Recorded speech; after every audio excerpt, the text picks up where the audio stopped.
E aí? Pronto, mais um? Pronto para mais um. Vamos lá. DPC? Não vamos falar o que é não. Se bem que ele já falou, mas o que seria DPC? Deixa pro povo. Vamos ficar aí. Uma maçã... Uma maçã mordida. Mordida, hein? Não é daquela marca que você sabe que é só status e o pessoal usa pra câmera.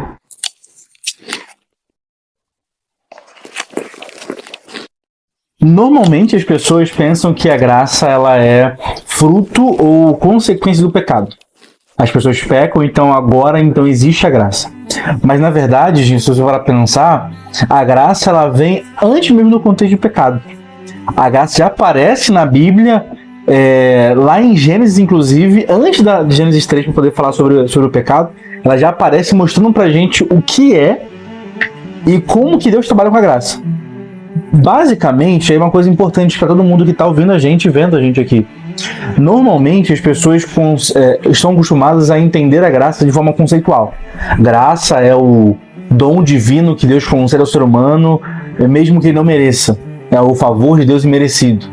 Só que na Bíblia, a gente não tem esse conceito. Na Bíblia, você tem histórias que vão articular a prática, o exercício da graça. Então, para a gente entender o que é graça, a gente precisa entender também para que ela serve. Crucifiquem-no! Crucifiquem-no!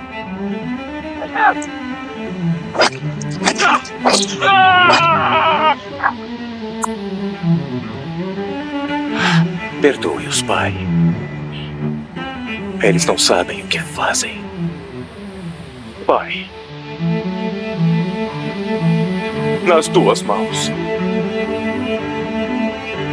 eu entrego meu espírito.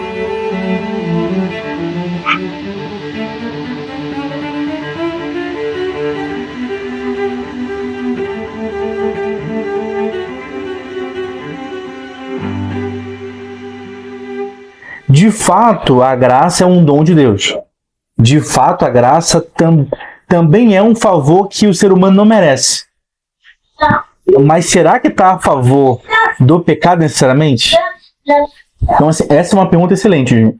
Porque, assim, normalmente as pessoas pensam que a graça é um conceito, e é um conceito bíblico, né? O favor de Deus imerecido.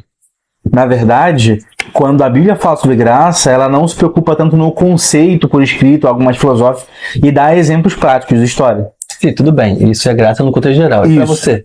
Boa pergunta. Quando a gente começa a olhar a Bíblia...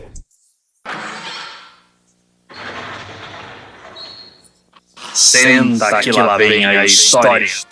Você? Quando a gente começa a olhar a Bíblia, quando eu leio a Bíblia, eu entendo que a graça, ela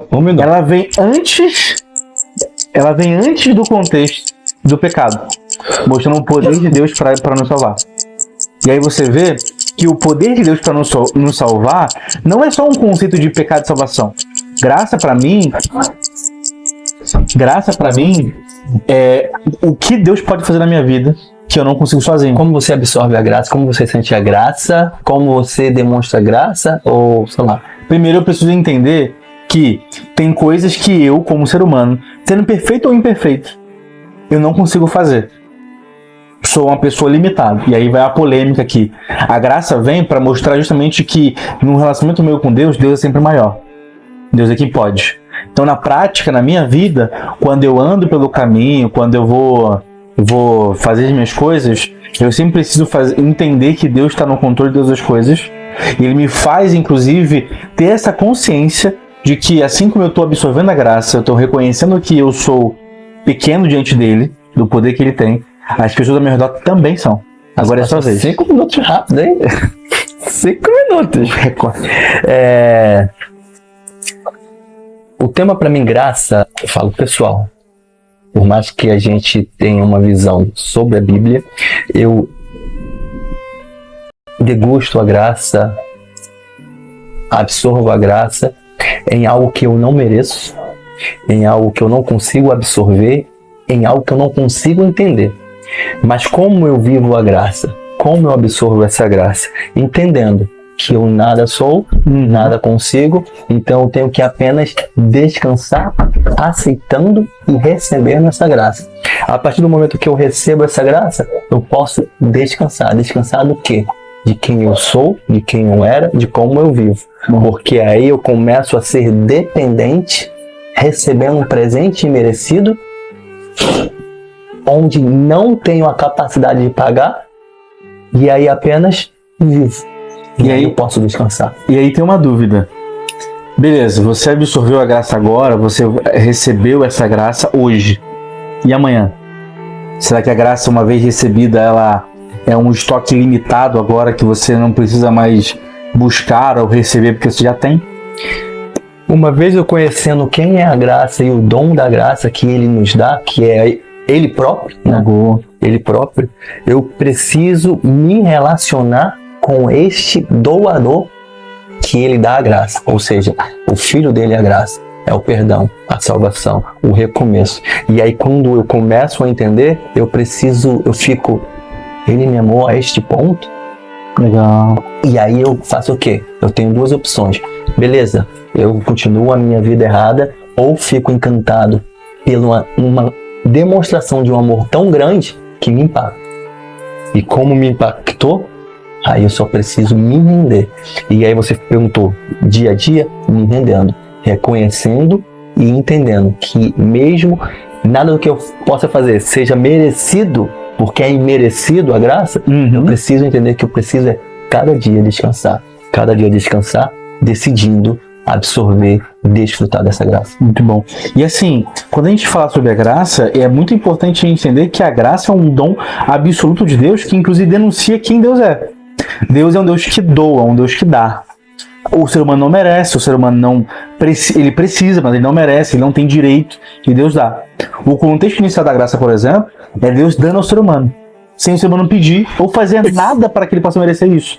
Então assim, é um processo que a gente precisa de rendição diariamente. Eu até lembro de um autor que costuma dizer que a graça é igual banho, o George Knight, que se você tomar hoje, você precisa tomar amanhã também, porque senão você começa, se você não tomar nesse período, você começa a feder.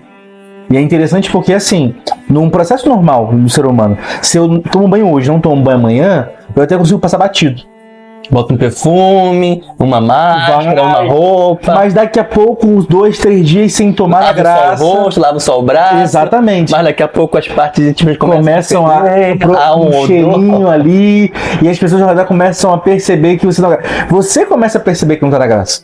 A gente percebe quando tá com bafo, a gente percebe quando não tá limpo o suficiente. E é justamente esse o ponto. E aí entra, talvez uma pergunta que eu faço agora pra gente é: pra que serve a graça? Porque beleza, Deus, ele é... a próxima pergunta. Deus, ele dá, e ele é rico em dar. Então conseguiu concluir a graça? Sim.